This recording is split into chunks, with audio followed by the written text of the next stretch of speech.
John, with no H. With no H. Yeah. Let me show you a trick that you've probably never seen before. Notice before we begin that this card case has a large hole in it.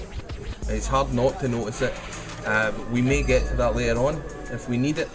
I don't know if we will or not, but we might. And if we do, when I ask you, do you remember the hole in the box, you'll be able to say, yeah, because you made me remember it.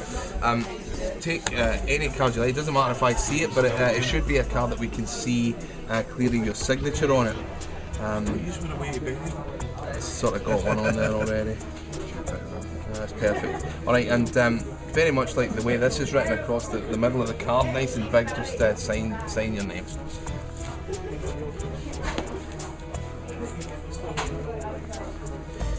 Alright, so here we go. Stop me if you've seen this. We'll take your card and place it sort of somewhere near the centre of the pack. Somewhere down and sign it. The interesting thing about this trick is that there's no sleight of hand. You know, often magicians shuffle the cards or they move them about or they somehow manipulate them in some way. This trick doesn't have that. In actual fact, it feels like nothing happens.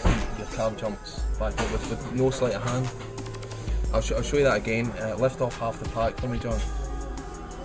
And that goes down and the rest go on top. And there's no sleight of hand. You don't shuffle them or move them, or maybe use the other hand and it jumps back to the top. You get what I'm saying? I'll try it one more time. Take the ace of hearts and place it sort of halfway down in here, put the rest in here like this. So I'll be estimating that it's probably about 30 cards down inside the pack. Then I start like this and it jumps back to the top with no sleight of hand. You've seen a trick like this before? Yeah. A couple of times. Yeah, because you look a bit jaded. See, I thought I'd invented this plot. But it turns out every magician I show it to is like, oh yeah, I do that trick. Here's what I'll do, I'll take it and I'll put it face up somewhere near the centre. Somewhere near the middle of the pack. And John, do you remember the large hole in the card case? Mm-hmm. Yep, there you go. Good. Well, what the large hole does is it allows us to see through the hole, and you can actually see what card is on top of the pack thanks to the hole in the box.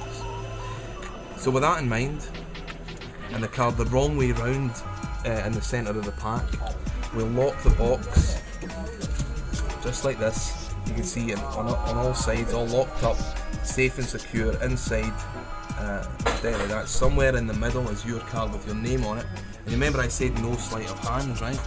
Well, even if you thought I may have been pulling your leg in that regard, now it's sleight of hand proof because there's no way I can't manipulate them. And the hole in the case serves as a viewing port through which you'll actually see the card come back to the top. So here's what happens when I shake it like this. The card's actually beginning to move up through the cards. And eventually it'll make its way back to the top of the pack and arrive back on top of the deck. Just like this. And if you look, what you'll actually see is it's genuinely, look, on top. See that? Like, take it out and show it to all your friends. Damn, that's good. That is amazing. Thank you. Okay. And you can check the box as well, John. I know that you don't trust me.